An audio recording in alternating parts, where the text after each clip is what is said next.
This is TSM Zero, and you're listening to TCR. Okay, so let's start.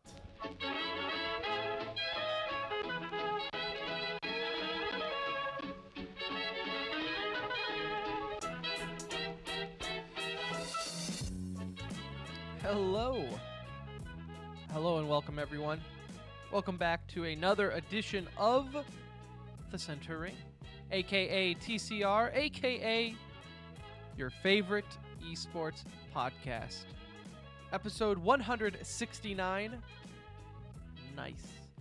Coming to you live, pre-recorded from an undisclosed location. The date, August 5th, 2019. The time, 8:43 p.m. Central Standard Time. This may be the best episode ever. Got a lot of juicy stuff, a lot of drama going on right now in the esports world, ladies and gentlemen, and we got to talk about all of it. We're going to break down this Fifflaren versus NIP. Happened a couple weeks ago on Richard Lewis's show. Going to break down Echo Fox for you. Got an update on that. Finally, weeks. Nothing was happening. Well, Richard Lewis also did the legwork on that. You could almost say this episode is just stealing everything from Richard Lewis, but that's not the case because we're reporters. We don't do that. And reporters is a stretch. I'd almost say we're not reporters, which is why we can steal his content, because it's not unethical if we're just talking about it. Right. If you do an unethical act but no one listens, is it unethical? That's what we'll answer today. And also we'll discuss a little bit of EVO as that wrapped up, the best fighting game tournament of the year, arguably one of the best esports tournaments. But don't let them know I said that, because we don't like them here because they didn't give us press passes.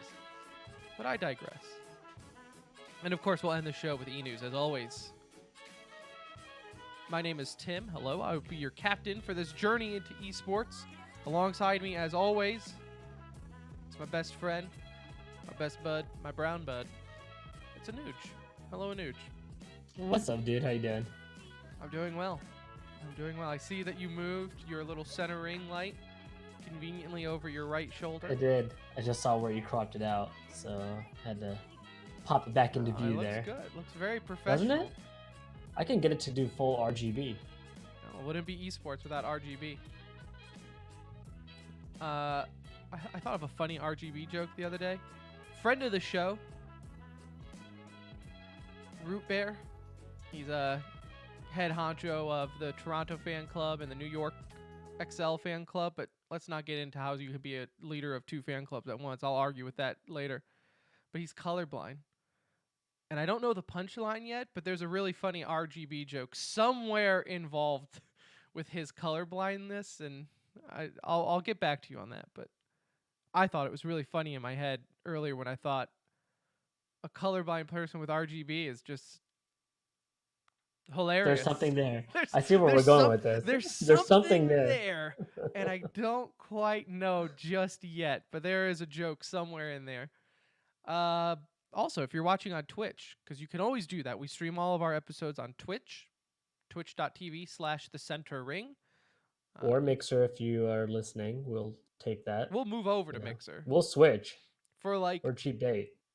0.5% of what you paid Ninja, which would still be fat cash from what I hear. So we'd be okay with that too. There's nothing. We're not married to Twitch here. But you can also see, as I mentioned, Anuj has this lovely center ring light sitting on a table behind him. No spoilers, but maybe a sneak preview for future projects that we're trying to work on here. So there's that. We could get a little bit more in detail with that. I guess as time moves on. It's not like a huge secret, but I don't know. It's a secret nonetheless. Yeah. We're working on more content. So that's what that's about. Go ahead and follow us on Twitter at The Center Ring. Get in touch with all the show updates and everything there. But let's get into the show today, shall we? Because like I said, a lot of juicy stuff happening up in the esports world. This was kind of teased almost like a month ago at this point, where Fifflaren, former Ninjas in Pajamas player, you have seen him Um, now being kind of like a analyst and everything in the CS:GO world. Devilishly handsome fellow. Not a bad, not bad on the eyes, if I do say so myself. Had came out and said, "Look, I'm gonna go on Richard Lewis's show and do a tell-all on my time with Nip and how they mistreated him." And everyone kind of got their popcorn ready. No one really knew what to expect, and well, sure enough, he went on Richard Lewis's show a couple weeks ago and kind of spilt all the beans.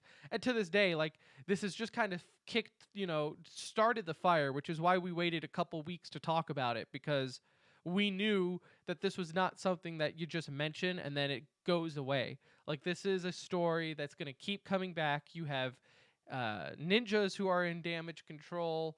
You have Fifflaren, who is still pretty much countering every public statement the team or the organization makes, and he's just basically like, no, all that's BS. Here's like a dozen emails proving me right and you wrong.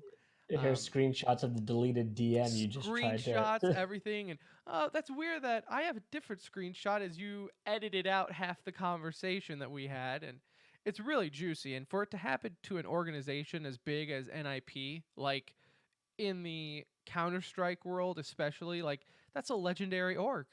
We've talked about it on the show.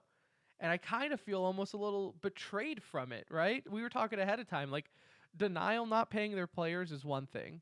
But NIP to be caught up in drama like this, it almost feels, I don't want to say wrong, because obviously you did it to yourself. And if you're a bad org, you're a bad org. But You never expected it, that's for sure. not like Like, not coming this. from them. No. No, I mean, and thank God Brett's not here right now because I don't even know how he'd be able to do the show Maybe today. that's why he quit. I think he Maybe knew a little he bit knew more than something we he let didn't. on to know. Yeah, for sure. Yeah, this felt like a men tell all from The Bachelor. Like that's what this felt like. He really spilt his guts on this episode and dove into not just money owed, but really how they were treated, um, how they felt while they were the best team in the world. I mean, you got to remember, guys, this is before a lot of people really now that are watching CS, I doubt many of them really know that era of Counter Strike. And this was like 2012, 2013, when NIP was the undisputed number one in the world. I mean, they went on like an 87 map win streak. They were a very, very dominant team. Probably the first like dominant team in the Yeah. CSGO era, you know? Yeah, I mean, if you ever heard And of Nip Magic, that's what it came from, right? Is that they just always seemed to pull a match out of thin air and continue on the streak. and so this really is focusing it, the conversation between Richard Lewis and Fifth really starts during the 2012 timeline. And it really starts discussing the money that was not paid to him. I mean, these guys are owed, I think as individuals, he estimated between 25, 30K per person, which at that time, you got to imagine each tournament, the prize money was like 15,000, 15. I think a major was 50 You talk back about then. like a But pool. It's not just yeah, the like your pool. winnings. Your No, entire not your winnings. tournament Yeah. pool was 15, 20,000. And so these guys were winning tournament after tournament and got $0 of their prize money. And that's a big part of this discussion that they have for, an hour and a half, 2 hours is really not only they were, not paid this money, but they were given like excuse after excuse as to why they weren't getting it or when they would be getting it or what happened to it. And you know, people are coming out feels like relatively clean. Heaton being one of the first people inducted into the esports, if not the first person He was inducted into the the esports Hall of first. Fame. Um, he's tied to both old NIP, and you'll kind of hear this distinction: old NIP versus new NIP. The difference is the management team was really shuffled around. They weren't all necessarily replaced; like some new investors came in, but kept a lot of the old head in charge. And Heaton Right. is a kind of a consistency in the story. Not to say that he was the one deciding not to pay them ultimately, but I think it was bad business decisions on his part as well as several others.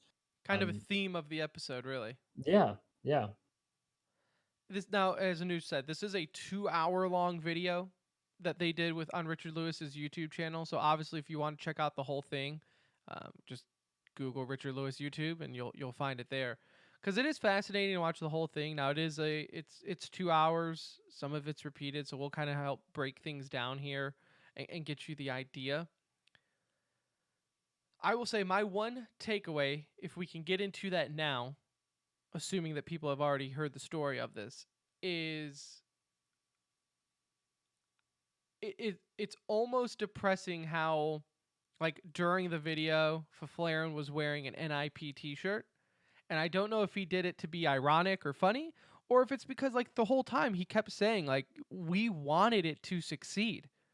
Yeah. Despite us knowing, like, we were going to get screwed and passed over on what we could have been making more money, like, they viewed it as NIP was our team. Almost think of like a modern day Astralis, right? Like, Astralis was their baby, and obviously it's different worlds now and then, but like Nip, you had, they were talking about, I didn't even know this either. I guess this is over in Sweden, like Nip hamburgers at McDonald's and chocolates, and like they were really the first ones to kind of break out and be like, you know what, we could probably monetize this at a much Yeah. larger scale. And it's almost like they were okay. I mean, they weren't okay not getting paid or anything like that, but it's like they just kept telling themselves, think of the bigger picture, think of the bigger picture, and it Like just never there's came. something here. It We're never building something came. here. Yeah, I mean it's so true. Like they definitely love the organization in the sense of they love what they created, right? And so like a lot of these guys came from SK when SK was at a legendary time pre-Brazilian squad, and then the other half were coming from Fnatic, like Exist, and these guys were moving over. And so this was like a big combination of like the Source and 1.6 legends combining, which hadn't happened during that time, and they were creating kind of this super team. And so there was so much excitement, I think, for them as they were not only excited to obviously play with one another, a lot of them hadn't done that before, but also create this brand and this image behind the brand that these guys were winners. And this first clip of audio that we have is pretty deeming because it put it in perspective of the excuses they were told as to why they weren't paid any prize money from 2012 to 2013, and now basically like what's happened to that prize money, right? Like here is where we're at today. They call us in. I think this is right before Christmas or New Year's, and they're like, "Hey guys, everyone has to come to their house. It's an emergency." And we go there the next day, and at this time we basically get told they ask us to sit down. There's bad news, and we have like, okay, what kind of bad news? Like, what's going on? And they which they tell us, hey, Nicholas has fled to Thailand with all the money, and he's nowhere to be found. And we're like, he's fled to Thailand, nowhere to be found. Like, this is kind of odd, right? And then the whole thing of like, but don't worry, guys, we have this all under control. So, like, Yeah. could you imagine being a player and you already not making money, right? Like, you're already getting paid chump change. He's, earlier in the interview, Fifflaren was saying how like some of these guys weren't making enough money to even live, and the fact that you go in and it's like, okay, what's this meeting about? And you were told that all of the prize money every penny that you have worked for this entire time is gone. And it's like he ran away. He literally took a bag of money and ran away. And it's funny because Richard Lewis goes on later in the interview to mention how he interviewed this Nicholas guy in Thailand. Like he really did moved Yeah. to Thailand, and he met him.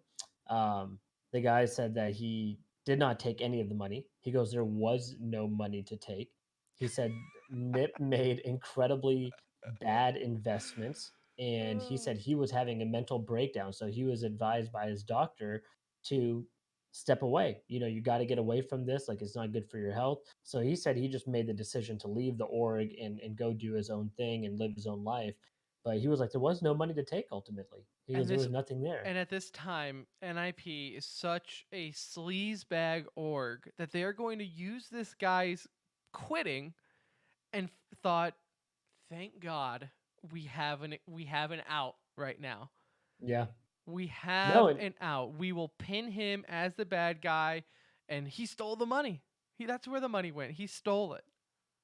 the best part about this is after they were told this news, they were then immediately pitched Nip chocolate the same night they were told all the money was gone, and that this was going to be so big and help recuperate a lot of the funds, be able to pay them money. And it was like, man, like you delivered that and then you set us up with that. Like they said, it just obviously something just felt off, and it would. I mean, if you didn't think Yeah. it felt off, something would be wrong with you in that situation, right? Well, Um, the first reaction should be, "Hey, he took all the money. Don't worry, we're gonna get it back. We're going after him," or something along those lines. Not, "Don't worry, he can keep that money. It's gonna be chump change compared to what this ninjas in pajamas chocolate bar is going to get us."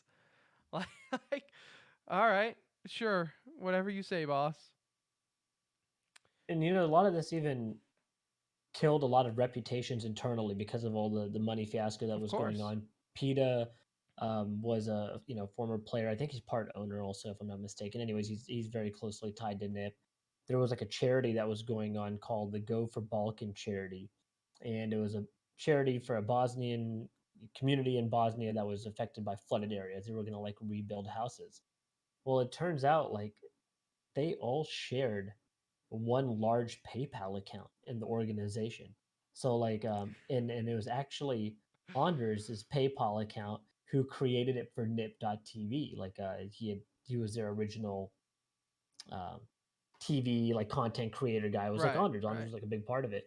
And so they all shared like one account, and PETA had taken money out to buy a car right around the same time that the charity had come to an end, and he was like blamed for taking the money. And it was nice to see Fifth come out and um, for the first time kind of voice that like no, he doesn't believe PETA did that. Like it was one shared account, so you could see any transaction that was coming out.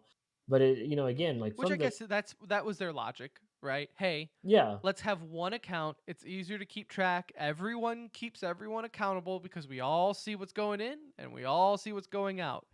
The issue with that is there is zero like checks and balances to what belongs where. It just it looks just like shows one how giant poorly it was pool of run. money. Yeah, I mean, it's like such a terrible way for an organization at the time that's growing but still very big, right? Like world known at that point. They Of weren't a course, yeah. small org at this point, so um, It it's just just goes to fascinating. show where it's like I mean even to this day how immature, and when I say immature I don't mean like, you know, like immature knowledge wise, right? Like how immature like esports was at the time. Like they just didn't understand the concept of accounting for your business. It was just, we got a PayPal account, we're good. Like 10 people have a login, no big deal, no big deal. And the funny thing is from the sounds of it, it doesn't sound like too much has changed. Like it sounds like they're still running into a lot of the same issues now as they were having then. I mean, he talks about, you mentioned he talks about Get Right in there, and some of the issues that Get Right is dealing with, and how they feel like he feels like um, he's in a similar circumstances to what Fifth was back then, and he dives in a little bit to that. Get Right is me 4 years ago of how do you think a guy can perform? The guy used to be best player in the fucking world has gone down to this, into like basically begging to keep playing, and into a case in which, the whole thing of there's interviews going on and every interviewer is like, hey, you're going to keep playing. And he goes, I want to. And it makes me think, is he getting forced into retirement by NIP, right? And it's just a what's going on here? Like, I can answer that question, Fifflaren, for you. Yes, he is getting forced into retirement. I think that was pretty evident from the beginning as exactly what was going on. I mean, the fact that he's never once said like, "Yeah, this is the end of the road for me." Like every interview Get Right's been in, he's always talked about, "No, I'm going to continue playing in some capacity." But it's crazy though, and he also speaks like this. Kind of goes into like everyone asks the question like, well, why now, right? Like why are you just now bringing all of this up if this was so bad, right? They still owe him money, which we can play a clip here in just a minute. But it's because he even states like all of his buddies were still in the organization. They were still active players. So he didn't want to, bring all this up as everybody is still on the team. Like, cause like in And his his defense, association I with can get that. Twitch. He was also working with Twitch, who is partially like Partner. has some partnership with Yeah. Nip as well, right? So that was a big reason for maybe not wanting to speak out. Also, is you don't want to go against your current employer in any way, even though that's not the intent of this. It's just you are putting a big hit on a company that they are actively working with. And I know you mentioned, um, the fines and stuff like that, but this is a time when now in 2013 we're moving to here when now new NIP management is in place. And again, mind you, these guys were number one in the world, winning every tournament. Now new management comes in and says, "Hey, we're gonna make things right. Like this is what we're gonna do for y'all." They offer them 1,000 US dollars a month. Okay, Whoa. 1,000 US dollars a month, and then obviously prize money, but they're not going to be able to recoup necessarily what they lost. And in this contract, it goes into here are what are some of the penalties and stipulations that are tied to the contract, and you can kind of see how the numbers just don't match up. Any violation of any provisions in the contract means that they can call forth a contractual penalty, aka a fine, of 20,000 euros per individual violation, and the right of NIP to claim further punitive damages will remain unaffected. That's What 20 is this months, shit? man. That's 20 Yeah, I know. months salary. That was your prize money. That was Oh your my 2030 god. prize money. Wow. So you screw up once or anything that they claim, right, to fine you for, and you lose 20 months worth of salary. And I know Kevin in Twitch chat right now is joking, saying, we laugh, but he'd take that right now. First off, he works in radio, so I can I can back him up. Yeah, you work in radio, you'll definitely take $1,000 a month. You're a pretty high roller at that point in the business.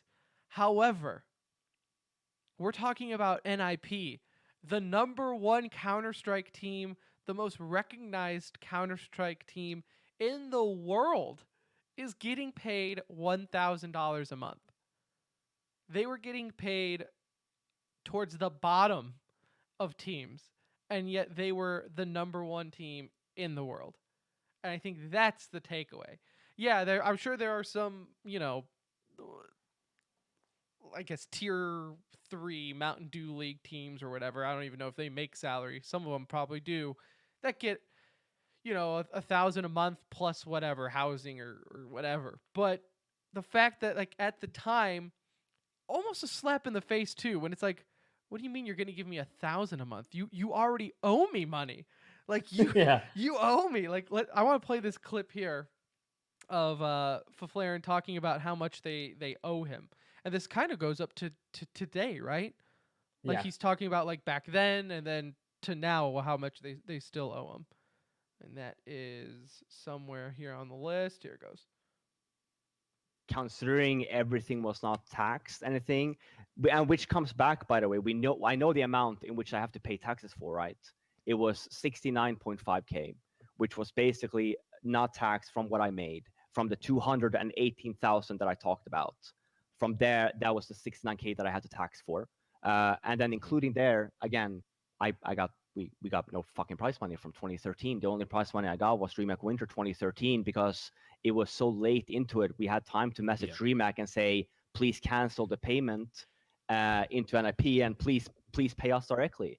And that went through, right? But like all the payments 2012 to 2013, there's nothing, It wouldn't surprise me if I'm owed 30 grand, 25 to $30,000. That's insane that as a player of a top team, you have to reach out to tournament organizers and be like, "Hey, before you write that check, could you just send You it send it to our us. way?" And I want to know as DreamHack, how are they like, "Yeah, that sounds about right. No problem, right? They're not going to cover it with like they're not going to go over to NIP first and it's just you forget how it's like this was only 6 years ago, and yet it was Wasn't that such a long. wild west Yeah. like time. Like what a wild time to where you could win a tournament, go up to the tournament organizer and be like, "Yeah, I need you to reroute that money, come to me instead." And then the TO is just like, "Yeah, okay, yeah, sure, why not?" Sounds right. Let's do it. No, and there was like so many other things that were like thrown into this contract where these guys were, the new organization was trying to take 20% of all prize money. And the players thought they made a fair argument that, well, why don't we pay you as like a sixth player? Let's split it 6 ways evenly rather than you taking, again, majority of the money, and the org wouldn't agree to that. He talks about sticker money and not they didn't, they're still owed money from sticker money, not just prize pool money. um, they were not allowed to have girlfriends without permission, couldn't have them come to events if they did have them. So it's just like a number of things, and this kind of goes on, and it's going to be interesting to see what the fallout is now for Nip, right? Because Nip is also at a time Well, it's like you where said too, like the management is still it's quote unquote new Nip, but the same faces are around there. They might same share people. might have a different title or whatever, but it's the same people. It's the same mindset that was behind old Nip.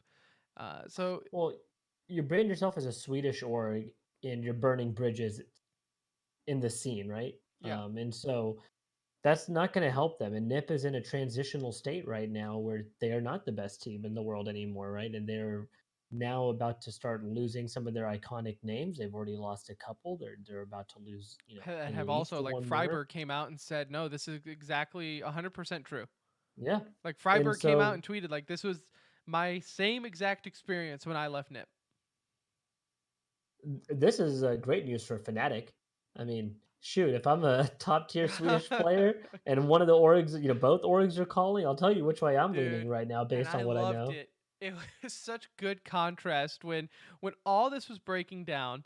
Nip's Yeah. Twitter, every comment Nip tweeted out, even had nothing to do, right? It's just their normal social media guy, some social media intern tweeting out like, "Oh, look at our Paladins team. Good job, boys." And everyone just blowing them up like, "Do you pay them? Go to hell." And then here's your other Swedish counterpart. Happy Fnatic 15, guys. Yep. Who wants a Yep. giveaway? Hey, Fnatic 15, thanks for the love, everyone.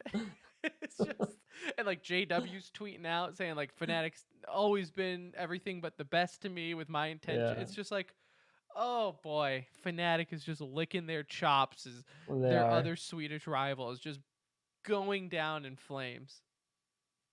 So I think right now the only person that really has to talk, who's been there for the whole time, is Get Right and Yeah. Forest. Get Right and Forest obviously will have more intel than anyone because, like you said, they've been there through the heyday. They've been there through the transition period, and they're here now with the new regime as well. And so, time will only tell. It's going to be interesting to see what Get Right's next move is, beyond the major. It's odd to me that they're putting him in this kind of limbo state to where, well, what if the major goes really well? Like, is he still gone? Um, it feels like, obviously, based on what he said, he wants to continue playing. So I'm really curious to see what his next move is, and if it's away from the organization, is he going to speak up, or is he just, you know, going to let the legacy of Get Right and Nip kind of be hand in hand? But here's this other factor too. Like, who knows how the major goes? But do you think Nip is now trying to go into damage control and going back to Get Right and saying, "Hey, bud, do you want to stick around? Like, we kind of need your face around here, or hey, let's not make it look like you're leaving unwillingly." I think a lot of that's going to depend on the relationship that he has with them. Like, is he dealing with these same issues, right? Yeah, And if he is, he should want to move on and right. kind of start fresh and have an opportunity elsewhere. The curious thing is how much brand loyalty does he have? Because it Yeah. seemed like I said the one thing that the common thread between all of these guys seemed like it was the loyalty factor. Like, regardless of who was the boss, regardless of who was the management and what the rules were, they always tried to put Nip in front of everything and said, "We want to build this brand as a team and have it be ours." Now, one of the major factor in the video also though was the fact that Ninja is pretty much mutilated their tax situation and never paid taxes for them early on. And so they pretty much handcuffed these players to stick around because part of the contracts were if anything ever comes up from these missed taxes, NIP will cover for it, which I also think is illegal, but I don't know taxes enough to know that. But that was another big factor on why they all re-signed with them because it was like, A, we love the brand, forget management. They love the brand. And B, we got to have that contract to back us up in case any tax entity ever comes out at them, right? Yeah. It's like they need to have that security blanket in case anything tax-wise happens. And like I said, this is still going on. I saw Fifflaren tweet out stuff today about emails that was translated and everything, and it just seems like this story is probably not going away anytime soon. And you know what? When the major picks up here in a couple of weeks, it's going to kick all this right back up because when NIP takes the stage, what do you think the discussion's going to be? Yeah. It's going to be No, it's gonna 100% be this. it's gonna be fun to see what happens in the next couple of weeks, and we'll probably do an update, on it just to let y'all know where they're at or what new developments come out of it. But yeah, I mean, with the major coming up, there's so many storylines when it's already tied to Get Right in his last major with the team, um, and then along with again just Nip being there. I mean, it's going to be a topical conversation. And now you would think, well, that was like 2013. That was 6 years ago. People in esports have learned a lot, right? People are making smart decisions now and checking out all their contracts and everything. Well, to answer that question, the answer is no. Despite who you are and what your background is, you could still be taken advantage of, which is exactly where we're at with the Echo Fox situation. If you recall, a couple months ago at this point, right? It came out that Echo Fox, part of the ownership, came out and was basically a racist, right? He'd made verbal attacks on people, verbal threats to other people in the ownership, and it came out that Riot said, "Look, you either need to eliminate this guy from the organization or lose your slot in the LCS." This happened, I think, a week ago, last Monday, maybe 2 Mondays ago. They were not able to get rid of him. He's still in the Echo Fox organization, and they had to sell their LCS spot. And the question on this show and everywhere else online was, what does this guy have over Echo Fox? Because it's no secret, no one likes him in the organization. They want him out. So what is it that he has? And me and you kind of speculated that it's just got to be majority ownership or something like that. Sadly, it's even scarier than majority ownership. He controls their debt, which I'm not I'm not one from the business world, but I can only imagine if you control a business's debt, that's more valuable than ownership at that point. You can tank the company. I mean, you can put them in a bad spot. So the way this kind of played out was they initially bought this Amit Rosada. They bought him out of Echo Fox, and he gave up his minority ownership, whatever he had. They bought him out and let him go free. Well, And this guy turned around. you know what? Because the direction you're taking this, I actually have Rick Fox explaining this. I got about a minute and a half worth of audio. Do you mind if we just play that? I'm sorry, who's better at explaining this, me or Rick? Who's more closely involved? It's a Let good point. let Rick go That's a fit good first, point you and I'll make. clean up. I'll clean up the Yeah, errors. we'll let this amateur talk about it, and then you can correct him. 8 months now, I guess, ago today. I don't know the exact date offhand, but I purchased the controlling interest back from one of the original co-founders.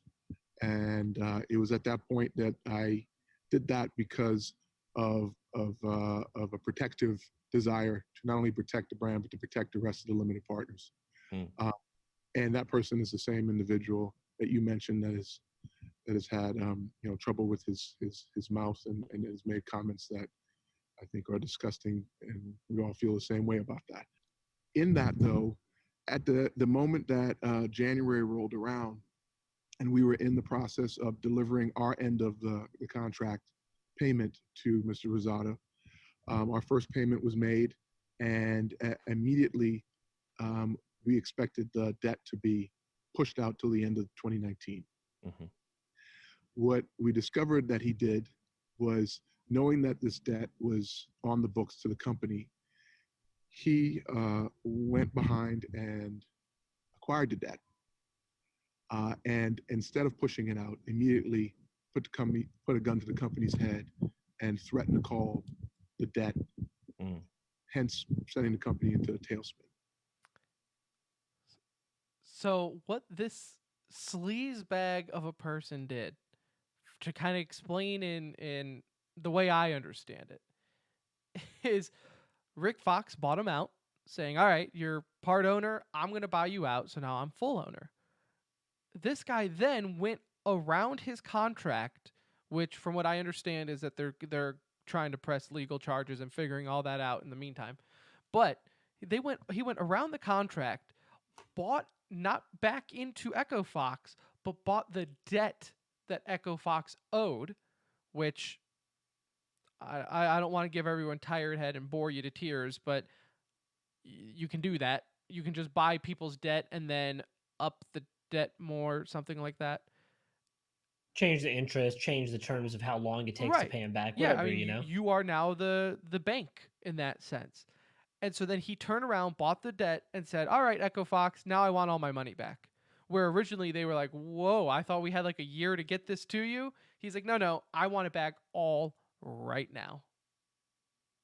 And so what that forced them to then do was A, give him back ownership into the company, and then any money or revenue generated would go into this structure where Amit would get majority of the money and then it would trickle down to the rest of the owners. So it became a pretty shoddy deal for Echo Fox's other investors, including Rick Fox. And so by this happening, it caused several issues internally. Obviously, all the investors were pissed. They didn't like the way the structure was done. Um, Now you have Riot leaning on you and telling you, hey, you have X number of days. I forgot the number of days. Maybe it was 7 days, or gave them X number of days to, hey, either get this guy out of the company or sell we're going to take over your LCS slot, which that is one of the biggest reasons why Echo Fox has the valuation that it does is they own this LCS slot, which is a very desirable slot for several investors out there. And so while this is going on, they have only a couple of options at this point with limited time is to, okay, let's see what investors we can gather up and sell off Echo Fox then, right? So they get a group of investors. There's two different investors involved here, the Kroenke family and then another investment opportunity that they had. Well, the current ownership group, Amit Razada and Rick Fox and other investors, couldn't come to an agreement of who should they sell the company to, because that would also change the payment structures of how they would get their Right. money. And So throughout all this too, I will bring up the fact like Rick Fox from the video that he had with Richard Lewis, which again you can always check out on Richard Lewis's YouTube page after you listen to us, of course. Is like he was willing to take a hit. Like his main goal in all of this was just getting him and all of his people taken care of. Like he wanted to make sure. I think it was the Kroenkes wanted to buy Echo Fox and keep it as Echo Fox. they wanted to keep Rick Fox. They're not sure if they want to keep it as Echo Fox because Okay, they was it own the an other way? Overwatch League My one team. point here is that one of the investment groups, I forget which one, was willing to buy, keep him on board, and let him buy back in as an owner. Yeah. Now that might seem sleazy, but I think that's probably normal business if I had to imagine. Like, look, we'll buy it from you, and if you want back in, you can purchase back in. Right? Yeah. That's probably normal business going if I had to imagine. But the fact like Rick said, like, yeah, that's okay. Like if it's going to mean my guys can get their money back and return on investment, absolutely, let's do it, and I'll still be with the org.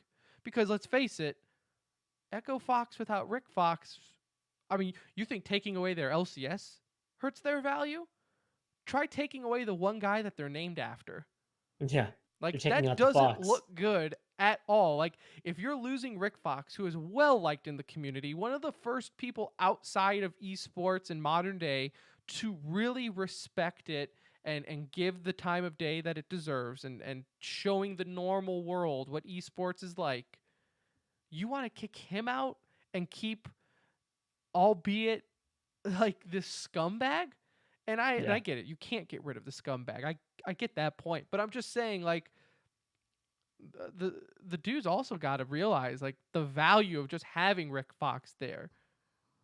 The debt's not worth anything if no one can pay you. If you're just going to run the org down to be completely worthless, it's not, the debt's not worth anything. You're gonna lose out too ultimately, right? Yeah. Yeah, I mean, this guy just sounds like a pain in the ass to deal with. It's obvious that he's had other shady business dealings, as Rick Fox mentions in the interview several times. If you just look him up, that was my only thing that kind of triggered me a little bit listening to this. Is how did they not know who they're getting involved with? He mentions that he's had other bad investment opportunities and that it's gone south just doing a simple Google search. Those are the words that he used on Yeah. um, And I actually finding have, out the information about this guy. so I have another piece of audio there. He kind of talks about that. This is the lesson that he's learned and kind of taken away from all of this. The continued, ongoing struggle. I want to hit pause for a second too, because I have to address something too. For people who maybe not have seen the video or just hearing the audio, I don't know how Rick Fox did it, but he has amazing quality for being outside. Like, you don't I hear wonder if he has any a wind. mic attached to his phone. I don't know what it is. It blew Yeah. me as an audio junkie myself. That was the most impressive thing about this whole story right now, is the fact that he was able to do what appears to be on top of a mountain interview with like minimum wind noise. It was fascinating. Okay, back to the story though. with an individual that is been a racist, that is has a history of self-dealing. That look, he lost a lawsuit to his last partners for self-dealing. Yeah. Okay, so this is not something new. All right, you can pull up a laundry list of his business dealings, and you'll see how many times he's been sued. You'll see how many times he's lost. You'll Mm. see that this is his track record, right? So the thing that I take away from this is, I go, well, Rick, what do what's the lesson for you, buddy? What's the accountability in this for you? And I 100% accountable for picking a bad partner. For me, unfortunately, 2 years in, I discover the nature of who he is, right? And that shame on me for not going to Google. My son says all the time, Dad, just Google it. And I go, I come from an era where you just like, it's like I read the newspaper. It's like, Yeah. So I learned that lesson. So that kind of branches off then exactly what you were saying, is like, the thing that kind of rubs people the wrong way is like, okay, well, if it was just a simple Google search away, how did you go into business with this guy and not have one person look over things before you Yeah. signed anything? And I think it's easier said than done. Like, in retrospect, obviously, he even said like, yeah, okay, maybe I would have done a little bit more research. He had him from a recommendation from a friend. I think I might call that friend up right about now and be like, dude, Bro, I don't what trust the it. hell? Like, What just what was happened here? this about? Uh, it's a shame, because we see kind of the same deal with Optic, right? You saw with Hex, just made a poor business decision, and And we're seeing it at the highest level. Like that's yeah, the crazy part. We mentioned this before. You you see get a lot of this excited. stuff with the smaller brands. Orgs not paying players, making bad business decisions. But to be happening at the top level with top tier orgs is really something else. I mean, it's just so unexpected, and you feel like they always have the right people around them, and they should be getting the best legal advice. And it just goes to show that you really got to do your homework, especially when you're getting into business with people. You got to know who they are, where they come from, what their motives are, because obviously the situation is so far out of Rick Fox's control. It's just sad to see. I mean, it's sad to Yeah, see what he's having to go through, and this is his first experience into esports. It hasn't been a pleasant one from what it sounds like, and again, he says hopefully he's not done, right? He's gonna stick in yeah. esports, but again, it would just be kind of a hollow feeling to have Echo Fox still be a thing without Echo Fox. Almost more so than the Hex not being an Optic. And I don't, maybe it's just a name thing. I don't know. But it just seems like, I mean, it's a turnoff for a lot of people. Like you said, we're seeing it with yeah, Optic right now, regardless of, you know, what ends up happening with the brand, a lot of the backlash is just Hex is not involved, and that hurts. And it's going to be the same thing for Echo Fox. If Rick's not Yeah. involved or not tied to the brand, it's going to hurt. And now they don't have the LCS slot to sell on top of it. So, I what think do the they have? difference to me is that with the difference between Optic and Hex and this is like with Optic, it was just, I mean, again, a poor business decision by Hex, but it's also, like I said, kind of self-inflicted because he did turn away from the org and then came back and it was just set on fire. By the time he Mhm. got back, it was too late. With this, Rick Fox was there the whole time. It was just this jerk, right? Kind of went behind everyone's back and pulled a fast one on him, whether it be he knows business more or not. Who knows? Who knows? But it just like you said, Anuj, regardless of if these are some top orgs that you might think have worth millions of dollars and have these bright minds behind them, just doing a little bit of due diligence can go a long way. Hire a third party lawyer to take a look at things and let you know this doesn't Yeah. seem normal, right? Like this is not normal for a contract, right? So you hope things can get settled. It seems like Rick Fox is pretty confident in it. The fact that what's his face? The dude, Which one? the Amit jerk. Rosada? Yeah, Rosada. The fact that it seems like Rosada has a history of trying to get away with this in other companies and has failed every time leaves you hopeful that maybe something can be turned around on this one.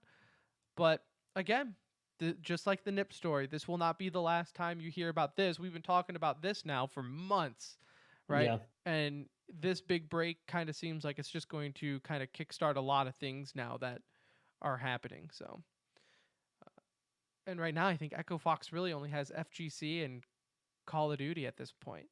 It's going to be a full reset for them, regardless of Yeah, the turnout here, right? Whether he I mean gets full they're control or he goes somewhere new, it's going to be a full reset, and they're going to have to kind of rebuild that brand back up. yep. So it's interesting to see. But I guess that's what happens when you take a gamble and don't do your research. Yeah. And speaking of gambling and doing your research, Anuj, let me tell you about Thrive Fantasy. Tell me about it. Thrive Fantasy is your daily fantasy sports app for prop bets. Enter the code TCR. That's our name. Upon sign up, and you will get an instant $10 match on your first deposit of minimum $10. Just like that, you get 20 bucks. You gamble responsibly, do your Googling, figure out the stats. You turn that 20 into a couple million. You can buy into Echo Fox because they need your money. And just like that, you own yourself an esports team. So again, you can do all of that and more. Thrive Fantasy. Download the app. You can also go to the website and use TCR for your promo code at sign up. Let's get into some, though. We were speaking of the fighting games that Echo Fox has. Let's talk a little bit about Evo, shall we? I don't want to spend too much time on it, but it was a Evo, man. It never disappoints. It really, truly never. I know people in the FGC will argue that CEO might be a bigger event. Dude, I really don't think it is. I really, truly don't. Evo has to be the biggest fighting game weekend of the year. It pulled in not record-breaking numbers from what I understand, but almost. It peaked around 279,000 during the Smash finals. That blows out any Smash out of the water. That was a record-breaking for Smash. If you stayed awake to watch it, you got your money's worth on that one. Yeah, and I did. That's one thing about Evo. Can we start a little earlier? I get that you're like Nevada time, but you are also like this thing almost finished around like 2 a.m. on the East Coast. Now we live in Central, so it wasn't as bad. But man, I don't know what audience they're trying to get at that time. I don't know what overseas is awake at prime time at that moment, but it seems like they are always super early. It's like or an super odd late. time for European viewers too, though, just based on the time difference. Like, it's That's what not I'm really saying. a Like, I don't know who convenient. you're trying to appeal. Like Yeah, Australia at that point, maybe. I don't know. I don't know. Russia. Just imagine what those numbers would be like if you had the entire East Coast still awake to watch it. Yeah, But nonetheless, it was still an amazing time. You kind of wish that meant the prize money or anything like that reflected it, which it doesn't. Even Kevin brings up in Twitch chat here that the only disappointing thing is that Super Smash Brothers prize was 35,000. That's why all these guys look so depressed in the medal ceremony. Cause like if you don't get top 2, you almost have to clean the dishes and help clean up after the event to afford getting home. Like yeah. I mean, first place was what, 21,000, and second was like 7. So that's 28 out of that 35, 40K right there, and that prize pool is like gone to those guys. So yeah. there's not a lot of change that trickles down that list. It's like the Echo Fox setup. The waterfall is just really top heavy on that one. Really, really top heavy there. Street Fighters that was 70,000. So and that has more Capcom build behind it, right? They have more developers behind it, developer support that is.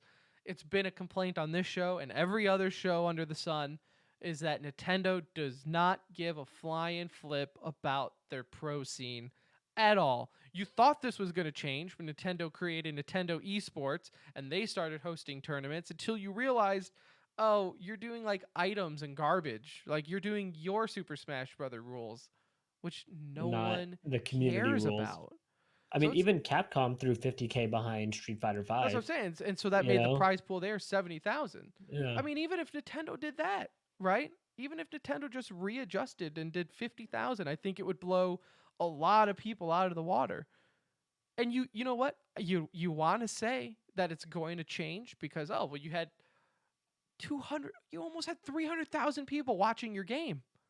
So clearly this is going to put them on the radar for Nintendo. And I have zero confidence in Nintendo that they're going to do a damn thing about it. I Yeah. didn't even look. Did Nintendo, I'm going to look this up right now. Did Nintendo's esports Twitter tweet anything about Evo?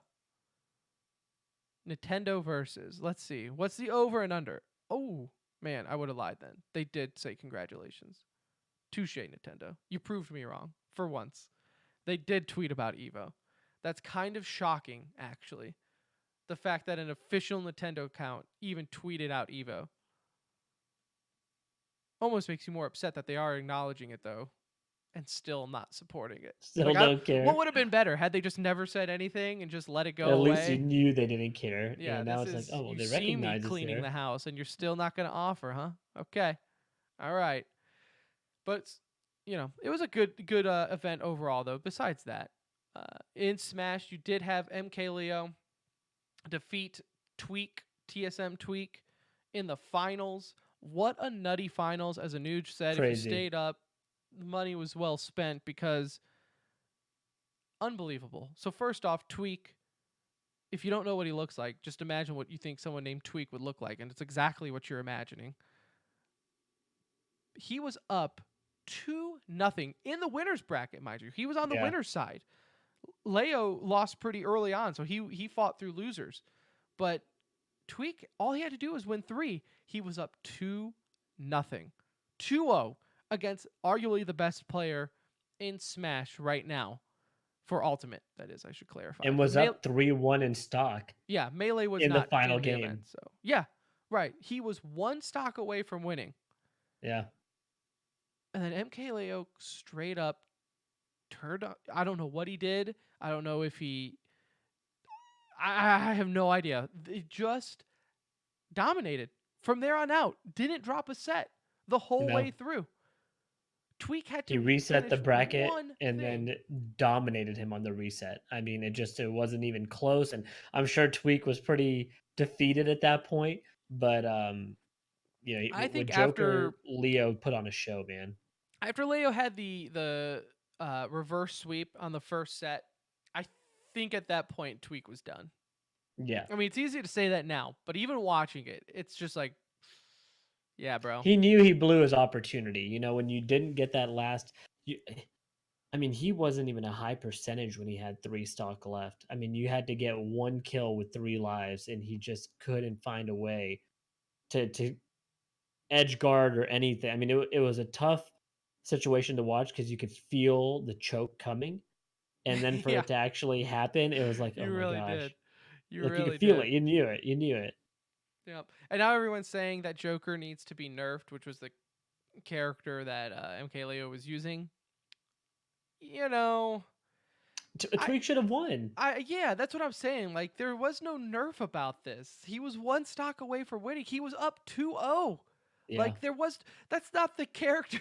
The character is not winning 5 sets in a row for him. Like that's straight up you choking, and he'll probably admit to that, right? Like it just drives me nuts how in fighting games like a character wins once or twice and then all of a sudden they need to be nerfed. It's one of those things. It's like, no, he doesn't need to be nerfed. You need to learn how to counter him. You need to learn how. Melee hasn't even had it's not even possible to nerf Melee. It's a not online game, right? It's before the times of patching was even out there, and people have learned to win with, you know, Jigglypuff and Peach, and now you see Captain Falco and all these unconventional players, or Captain Falcon, excuse me, and Falco, but you all these unconventional players. You know why? Because they're learning how to adapt and defeat the Fox players, the Marth players. They're learning how to do that, and it's just one of those things now where it's like you really hope they don't nerf a character off of one crazy ass comeback. They won't. Nintendo. I mean, I just don't see them doing it. They're not. They're not going to touch him. No. So there's that. That was good. Street Fighter V was also pretty good. You had a all Red Bull finals. That was kind of neat. As Bonchan defeated Big Bird in the finals. Bonchan, this is his third first place in a row. He has pretty much created the triple crown in FGCs as he took CEO. Well, I guess the triple crown would be finishing off Capcom Cup. But he took CEO, he took VS Fighters, and now he's taken EVO. 3 major tournaments in the Capcom world and the Street Fighter world. So again, if he takes the cup, then I would say that's pretty much a safe bet that you can call That'll that net a him triple about crown. 10 grand total. Yeah. Yep. Which is more than what a Smash player will see his entire career. So congratulations to him. Mortal Kombat 11, you had Sonic Fox defeat Dragon. He got his first place. He got one. He got it. And that's I all mean, the he dude got it. dominates in NetherRealm games, no doubt. But did you see the trophy ceremony? I didn't. I almost wanted to tweet something about it, but then I was like, there's no way that this would not get taken out of context on Twitter. He slays me though. And I don't care how impolitically correct that is. I absolutely hate the fact that he wears his fox costume on stage. Absolutely hate it, Anuj. It's not your thing. It eats at my soul. The fact that like, and you can just see it's not just me though. Go watch the trophy ceremony for Mortal Kombat. Dragon, who got second place, is just sitting there, and you can just tell he's like, I cannot believe I have to sit next to this dude. As the dude, it happens every event. You take the little medal and you want to put it over their heads, and all of a sudden, like here's Echo Fox still wearing his mask or his, whatever that helmet thing is, the head, and the trophy, the little metal guy is just like, do I really have to put this on your? How do I do this now? Yeah, like do I got to put this on your nose? And sure enough, like Sonic Fox just, I don't like him, Anuj. I don't like him. I know you don't, man. You got this like. Him. Is it the furry community that bothers you? Like, what is it? Yeah, I'll say it. I don't care. I don't care. Fight me. Fight me. Take me down. All right? I'll get on board with everything. I'm okay with everything in this world. Everyone should love everyone. I can't get down with the furries. Can't do it. Hey, Tim, if that's the passion you have for it, I'm not going to be here and try to change your mind. I appreciate Sonic it. Fox is a legend in his game. I'm not taking that away. I'm not taking anything away from his game. So we respect the game. I But yeah, respect the the game, but I despise the player. Oh, do I despise the player? He came in second in another one of these too, didn't he? Right? That's the worst part about it. Is like he'll donate his winnings, he'll give his medals away. He's a sweetheart. talks to the fans, Oh, spends time with the community. Like he one does of all the the right nicest things. guys in So the building, and yet he's a furry, he's a and furry. that bothers So you. all there is out the window. I don't really He's care what canceled he out. does. He could cure cancer. Doesn't matter. Doesn't matter. I'll take my cancer. Thank you very much. But yeah, no, he also got second place in Dragon Ball Fighter Z, so there's that. In Tekken, Tekken 7, man, I want to talk about Tekken for a all right, second here. go I for don't it. watch a ton of FGC, and I've mentioned that on the show before. I got to watch the top 8 for Tekken. Oh my gosh, dude. I ended up like deep diving into this Arsalan Ash and trying to learn about his background because if you don't know, Arsalan Ash comes from Pakistan. As you can imagine, not a very popular esports country. You don't think Okay, they have a lot of land centers they there? don't have yeah, probably not a lot. Um or they're used for not anything but gaming. And so these guys, for him to not only compete at this level, but like he made it look easy, man.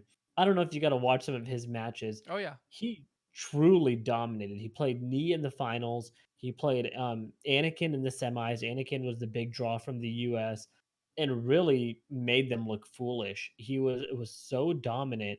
And now it's funny because I read all these stories about like how pros are flying out to Pakistan to go play with him and practice and train with him.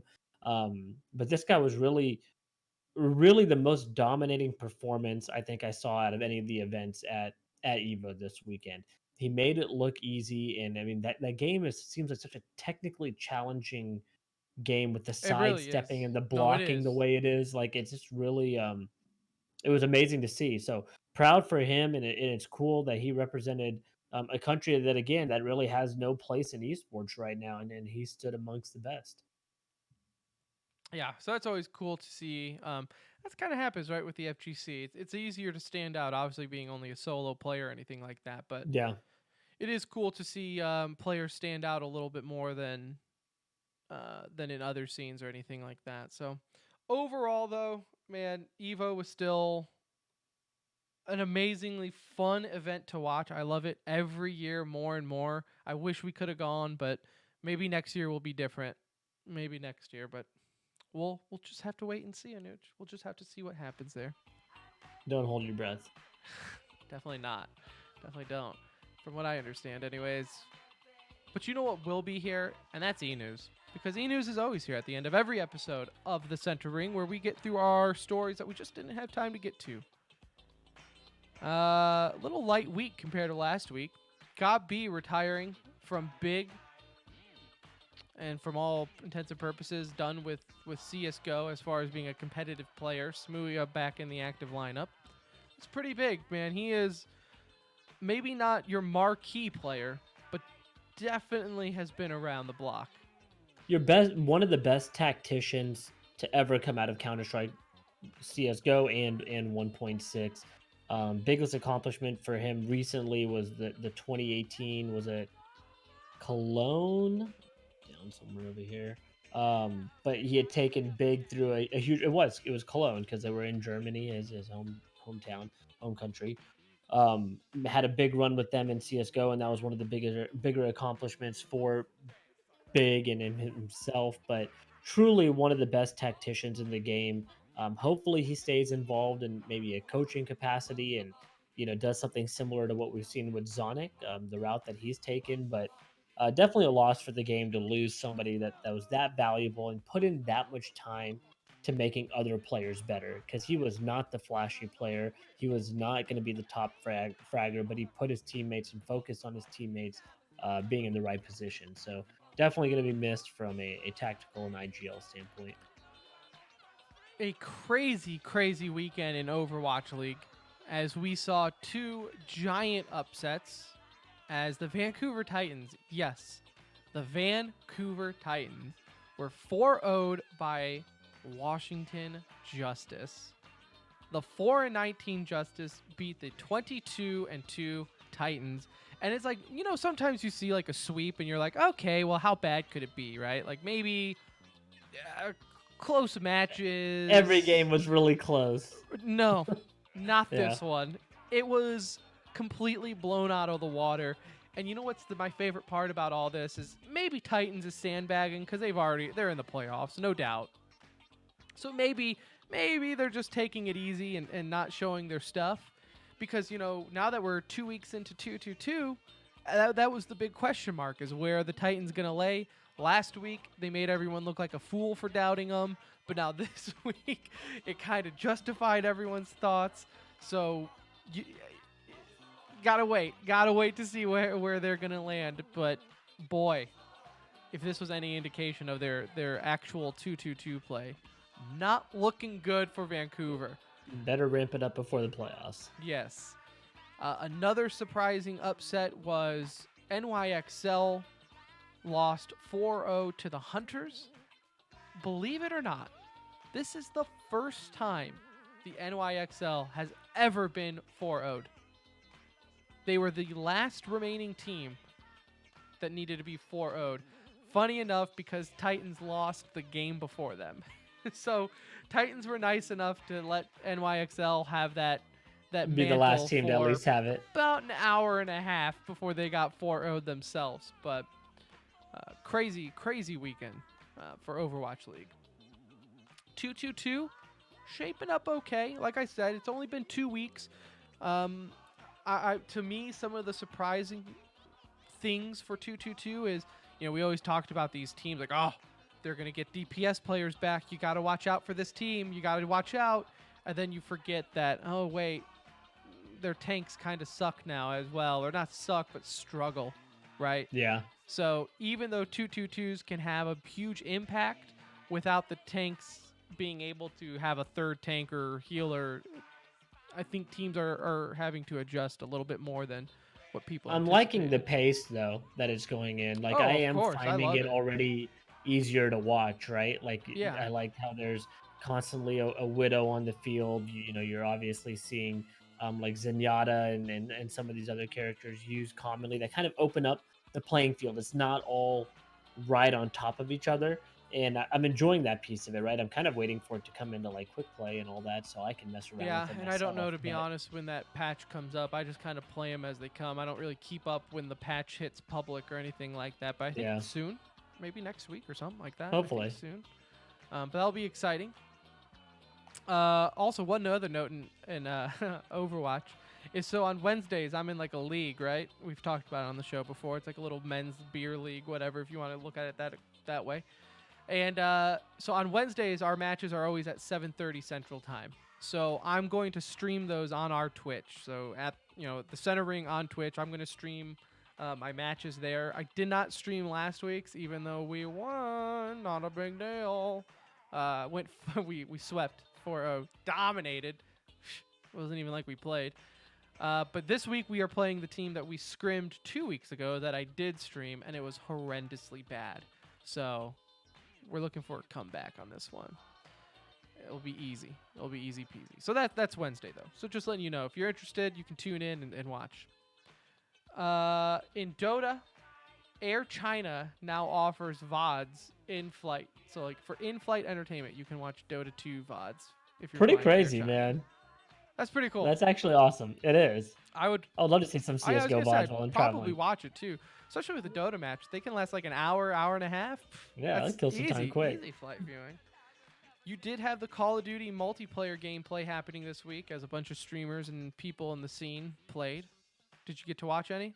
I did. I actually watched the whole thing and went back and watched, various people's thoughts on it that are, play Call of Duty actively or just more casuals. But I liked what I saw because I'm also a big Battlefield player, or at least was for a long time. And it looks like it's almost a cross between the two, with the sense of realism and also the scale of the games.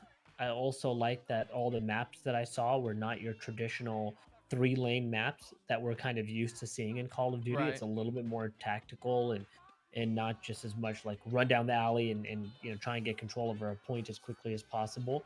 It's like going there to was a lot be of downtime on the very stream, though. different.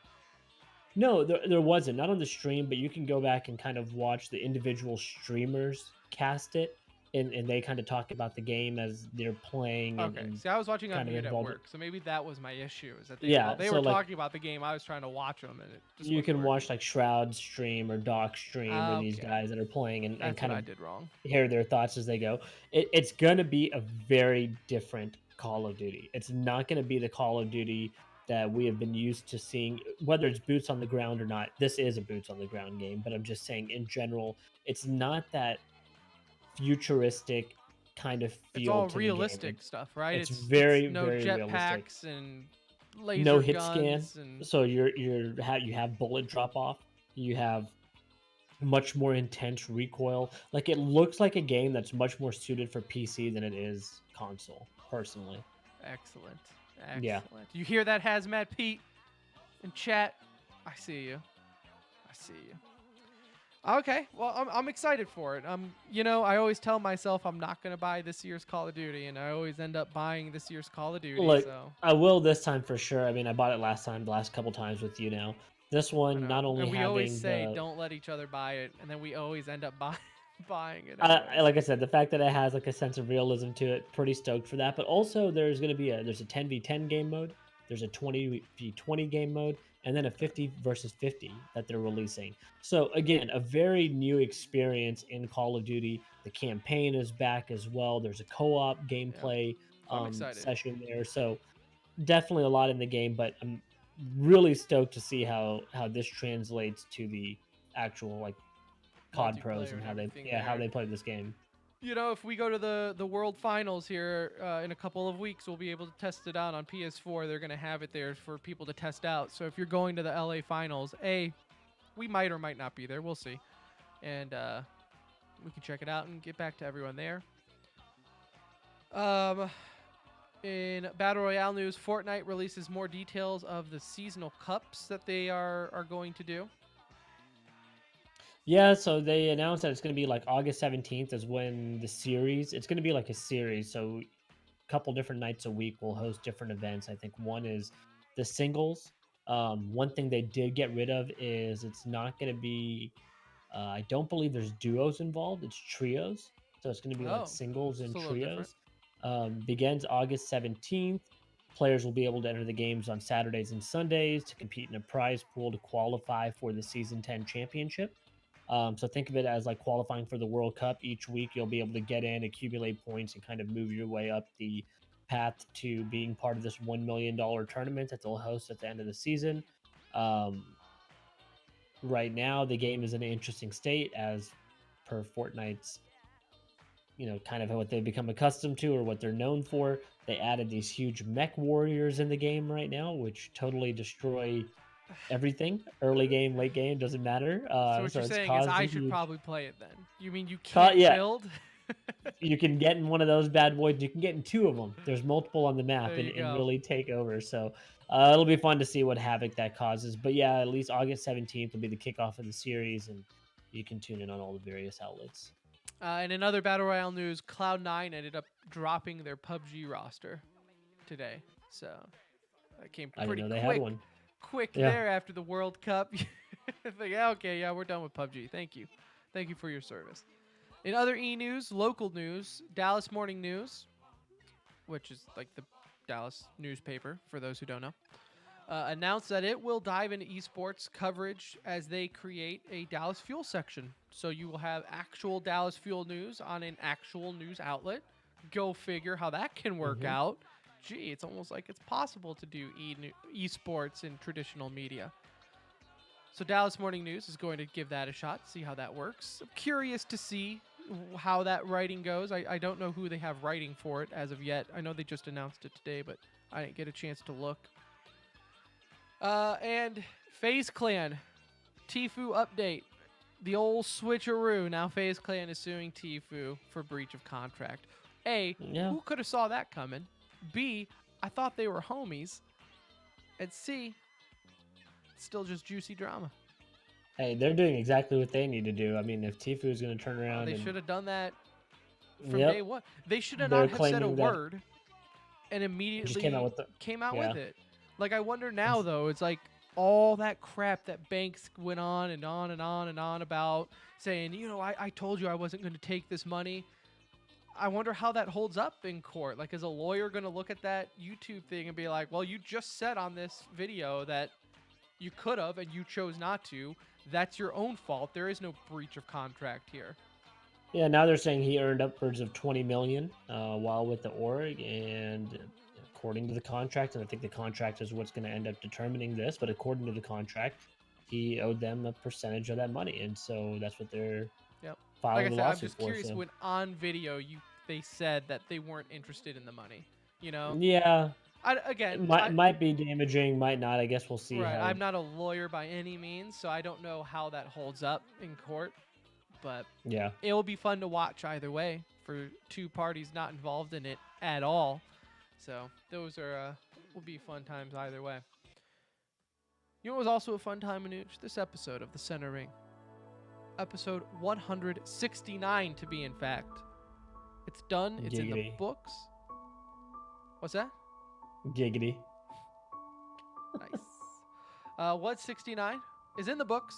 Thank you so much for listening. If you joined us midway through on our stream, or you went back and listened to the whole darn thing, love you all the same. We will be back next week to discuss more esports fun. Maybe we'll have more updates on Echo Fox or FaZe Clan or any of these. Such drama, man. You think, CSGO's in an offstage. No biggie. Nothing. There won't be anything to talk about. And then, boom, esports is like, guess what? I'm suing Tfue. It's just like, okay, that's something to talk about. So maybe we'll discuss that next week if something happens there. Who knows? Be sure and follow us on Twitter, @TheCenterRing. Tell all your friends and family to follow. Rate us. Let us know how we're doing on iTunes or any other streaming service that you listen to and you want to leave us a review. We would definitely appreciate it. Check us out on Wednesday. I'll be streaming my Overwatch match. So you can do that. That'll be at least entertaining, I think, for some. But we'll keep you updated on everything going on. Until then, for Anuj, I'm Tim. We'll see ya.